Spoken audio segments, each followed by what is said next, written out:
I was basically at a point where I was giving up, and I didn't see no way out, and I actually thought I was gonna die.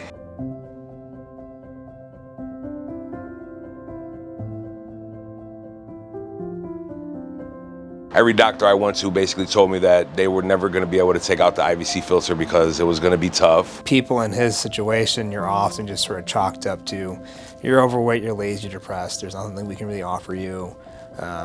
Whatever people are telling you about the filters and sort of other more esoteric disease processes tend to be pushed to the side like they're not going to help. Here comes Dr. Chohan, and he made this joke, and he says, walks up to me, says, "So, see, you have an IVC filter in you." He says, "Doesn't look too good. It looks pretty painful. You want it out?" And like I said, prior to that 2 years, I'm like at this point where nobody would give me the opportunity to, nobody would, help me take it out. And of course I was ecstatic, shocked, and everything. And I'm like, hell yeah.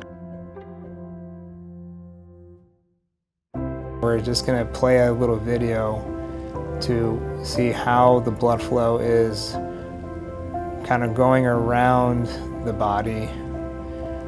All of these collateral vessels here are just trying to reconnect the blood flow back to the heart. Now there's this structure here where the mouse is at.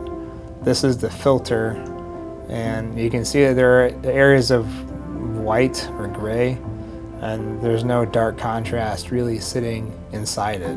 So this thing is pretty much a brick. It's obstructing the IVC. We placed a series of stents. So there's a stent here, and there's a series of stents that are extending this way. And once we shoot the venogram, you can see that the blood flow is a lot better. Those collateral vessels centered here are gone, and the blood flow is pretty brisk, and it's clearing from the legs back to the heart. The moment I came out, I knew it was good because I had this back pain because the IVC filter was actually digging into my spine. And I got out, the first thing I did was I started moving and I'm like, I can't feel the back pain no more. And I just cried. I broke down. I literally looked at Dr. Chohan and talking about it is making me get teary-eyed again, but I looked at Dr. Chohan and I thanked him, man. I told him, I said, "You're an angel. You're an angel. You did something for me that, like, to a point where I got to a point where I thought I was gonna die, and you saved my life." And I told him that, and like I said, to this day, that man is an angel to me. Like, he saved my life. I still say it to this day. My fiance will tell you the same thing.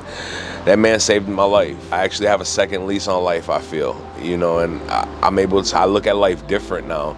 I look at life more precious. I sit out here in a serene environment and just enjoy it, and I'm able to do that because of him, I feel, and I really feel that within the bottom of my heart. I really feel that if it wasn't for him, I don't think I would be here. Hearing him speak the way he does about me, it makes me feel amazing. It's very humbling that I can have a dramatic impact on somebody's life like that. Dr. Chohan actually gave me his personal cell phone number.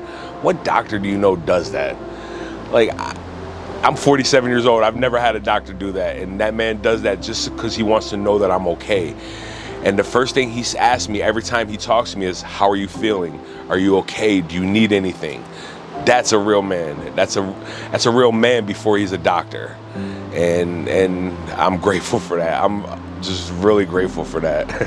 I do this because I truly believe that we can help people with these new techniques, and we can get them to contribute to society and to their own lives a lot better than what they're being offered.